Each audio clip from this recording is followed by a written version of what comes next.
Hey everyone, welcome back to our channel. We're the Dawnties. My name is Rochelle. I'm your favorite Donna. And in today's video, we're going to be sharing our top 3 favorite books that we read in the month of July. I went on a Riley Sager kick. Alright, so this is something that we do every month where we talk about our top 3 favorite books that we read in the previous month, just to give you guys some idea to what we're reading and what we kind of gravitate towards. And as much as I've been reading romance this summer, I don't have a romance That's to because talk about. That's because thrillers are better than love stuff. Oh my gosh. Anyways, do you want to go first with your books or do you want me to? okay, well, like I said, I went on a Riley Sager kick. Yes. We both read the newest one, and we both really enjoyed it. Yes. It just didn't make either one of our top threes. No, it should. I was going to pick it, but she has 2 Riley Sagers in her stack, so I decided it's not just be a Riley Sager book because he's not for everybody. But yeah. Well, Final Girls, and I just love the concept of, you know what a final girl is, right? For those who don't, The last one, the one left alive in all of the slasher flicks and all that stuff. Well, that's a final girl. the one who survives. The one who survives. Yes. So that's a final girl. Yeah. Well, in this book, there's 3 final girls that have kind of kept in touch over the years, kind of helped each other out and get through stuff trauma and everything. Yeah. Well, then one of the final girls ends up dead. And so this one of them starts trying to figure out what's going on. And it's really, there's a couple of twists that I didn't expect. Yes. But it's a good one. It's a very good one. And the whole thing is, like, they're wondering if someone is out to kill the final girls. So, yeah, like, it is so good. You've read every single one of his books now. I have. I have read all but one that I don't think I'm going to read. That one Survive was the Night. my least favorite. Yeah, I'm not going to waste my time reading everyone's least favorite Riley Sager book. But this one was so good. Yeah, this one, like, whenever she finished this, all she kept saying was, Wow. It was so good. So if you like slashers, this has a little bit of it whenever it kind of It's not all gory and stuff, though. No. Whenever they talk about, like, the attack that one of the girls survived, like, that kind of gets a little slashery, but not, like, anything major. So It's not bad. it was good. My first book that I want to talk about is The Inheritance Games by Jennifer Lynn Barnes. I like that one, too. This is the first in a trilogy, and this is about a girl named Avery. I think she's 16 or 17, maybe 18. She's in high 17. school. She's 17? She's Okay. 17. I just finished the Oh, yeah. second one. She basically is from up north, like in Connecticut or something, and she gets notified that a Texas oil billionaire has died and left his entire fortune to this random girl who's never met her. But the girl's mom is dead. Yes. Her bio dad didn't have anything to do with her. Nope. So when her mom died, she went to live with her older half-sister.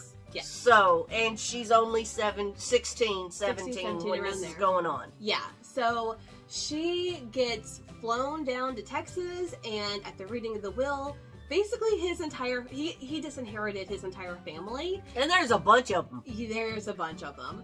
And the one thing that he stipulates in his will is that in order for her to inherit his entire fortune, his estate, his All the private houses, jets, all the jets. all of that, she has to live in his mansion with the rest of the family for 'Cause 1 year. they ain't getting none of his money, but he ain't kicking them out. Right. So they can still live there. Yes. So this is, like I said, the first of 3 in this trilogy. It is so good. There are so many puzzles and things that you have to figure out. And so she's basically teaming up with the grandsons, trying to figure out why was she chosen? What does this mean? Is there something else that, because the grandpa is really into puzzles and riddles and things like that. So they all think this is like his final riddle that they have to solve. So that's the start of this trilogy. The second one is called The Hawthorne Legacy. We both read that one as well. And the third book, called The Final Gambit, comes out on the 30th of this month. And I am so excited to read that one once it comes out, because there is so much that happens in these books, and it's so entertaining. And hello, it's about a Texas billionaire. So, yeah, and I happened to catch a deal on Kindle with this where I was able to purchase all 3 of them for like super cheap, like $13, $14. So I've already read the first 2, and as soon as the 30th hits, the 3rd one will automatically go to my Kindle. Yep. So, and I'm gonna steal it because I want to read it too. Okay, your next book, another Riley Sager.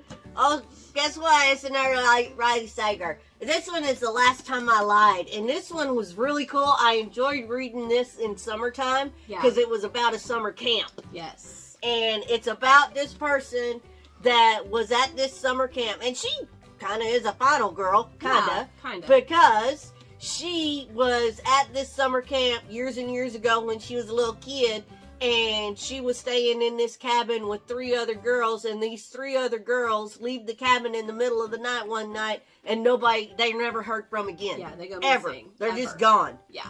So years later, she's a grown up now, and the person and the camp shut down after those 3 girls disappeared. Obviously. The person that owns the camp somehow gets in touch with her and says, I got this great idea. We're going to open the camp back up. And I want you to come. Yeah. So she's like, okay, why not? Sure. And stuff starts happening again. So it's pretty cool. I really enjoyed it. Yeah, it was good. It was a good time. I think out of all of the Riley Sager books that I have read, again, all of them except for Survive the Night, I think this one is my least favorite. But I did enjoy it. I enjoyed it, but out of all of his books, that's probably the one that I don't really remember all the details because it wasn't as good as his other stuff. Like like Lock Every Door, Home Before Dark, The House Across the Lake. Oh, that was so good. That was a good one. I like Home Before Dark. Yeah. Okay, so the second book I want to talk about is The Island by Adrian McKenty. And if you recall, a few months ago, one of my favorite books for the month was The Chain by the same author. This is his newest release, and let me tell you, this is a wild ride. So this is about this dad, his 2 kids. I think they're both, like, one's a preteen, maybe 11, the other one's like 15 or 16, and his new wife, who happens to be like 26.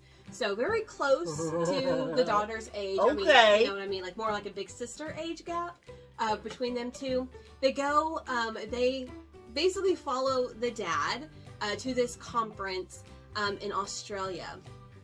And they tag along, make a vacation out of it, and the day before the conference, they decide to go to this island that is, nearby. And this island has, like, this whole family that lives on it, and they basically run everything. There's no, like, police, there's no, like, it's just a very small, civilized island that they run. They have, like, farms and things like that on it, and the only way on and off this island is a ferry. Now, what happens is they are touring, they basically talk the family into giving them a ferry ride, giving them a tour. They go there, they kind of branch off, and a very tragic accident occurs. And they decide as a family to get off the island before the family finds out what happened, and then, they can worry about calling the cops or whatever, about this accident.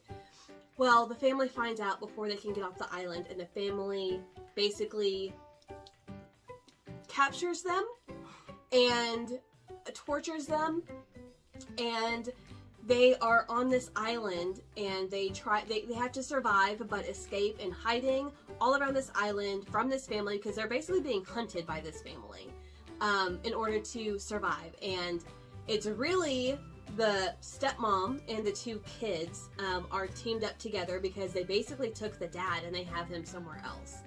So they separated from him. So yeah, they're on the run on this island that this family knows like the back of their hand, and they're doing what they can to survive. And this is 100% a survival story. It is a little bit gruesome, but it was so intense. I absolutely loved this ride. It was crazy. I loved the ending, how everything comes together, but this was way more intense than I was expecting, and I loved it. You still haven't read this one. I haven't read that one. I don't have it on Kindle yet. It's right here. It's too heavy. It's too heavy. Oh my gosh, it's so. I don't got it on Kindle Oh yet. my gosh. My last book, actually is about an island too. Is it? It is. Okay. But Tell me more. okay, so when I was in high school back 100 years ago, I was really into Stephen King, and I read everything Stephen King had ever written. Well, in the last 20 years, I haven't been reading as much until just recently. So there's a lot of books that I've missed out on that Mr. King. From Stephen King. So I'm like, maybe I should go back and start, and I'm starting to go back and pull them and read them and stuff. So one of those was Dolores Claiborne.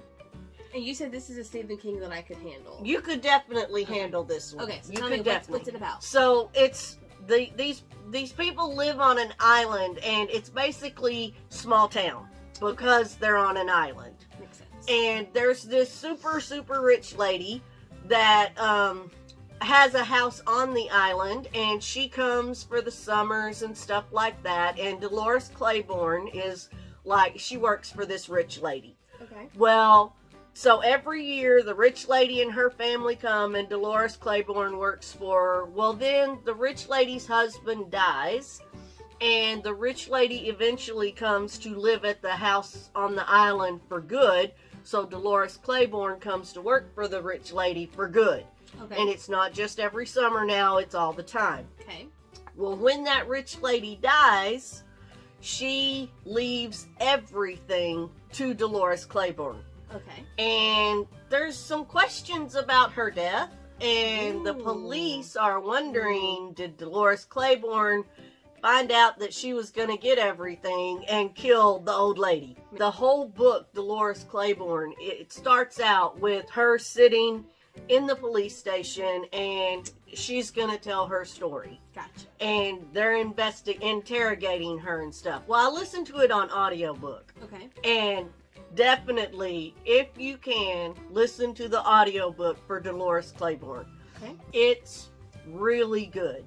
Okay. And So, not like spooky, like not It or spooky. The Shining or any of those. Shining is my favorite Stephen King, by the way. But anyways, not spooky. More like psychological. Yeah, Okay. you could I love definitely psychological handle thriller. Dolores Claiborne. Okay, cool. So yeah, so Look that's at that. this, Stephen King. Wow. I know. I'm scared to read Stephen King. You but could I've definitely seen- handle Dolores Claiborne. I've seen most of the movie. Not- and that one is a movie, right? Yeah, I've never seen it.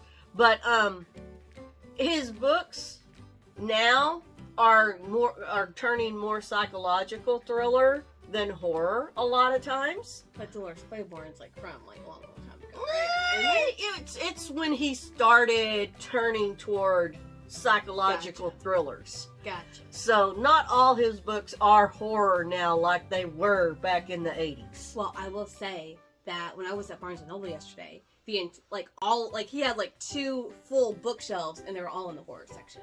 Well, yeah, but not all of his books are horror anymore. Gotcha. Okay. So, Okay, I might have to check that one out. That might be my first Stephen King. okay. All right, and the last book that I want to talk about for July is Lessons in Chemistry by Bonnie Garmis.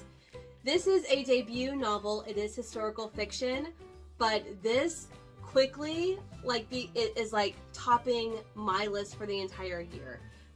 I loved this book so much. It is about this woman whose name is Elizabeth Zott, and this takes place in the 50s and 60s, and she is a chemist, and this is definitely a male-led field, and she's a feminist, definitely well before her time, and she's very quirky, and we're basically following her journey through, being a chemist and being let go because she gets pregnant, which is very sexist. And now That's how it was illegal. back then. Exactly. That's how exactly. it was. And how she basically ends up with a TV show about cooking, but where she really drives the idea that, cooking is basically chemistry, so she turns it into like a lesson. and encourages women who watch her show to cook meals for their family, all about like the chemistry of your body and the food and how it all connects and what's good and what's bad for you, all this stuff, but then also encourages them to, you know, step outside the box. And if you want to do something, go do it. Don't let society hold you back, because women should be in the home and they should be the ones cooking for their families and stuff. But she is very quirky, and I loved her so much. She has a daughter named Mad. That is her legal name, Mad. She has a dog named 630, which is so funny, so cute. I love 630. You actually get to see 630's perspective throughout the book, which is amazing to see. It has a really strong found family. There's a neighbor that lives across from Elizabeth who is so funny. She is much, much older. She's retired. She hates her husband, but being religious, she's never going to divorce him. So she spends as much time as she can with Elizabeth and her daughter. And it's just, it is such a good book.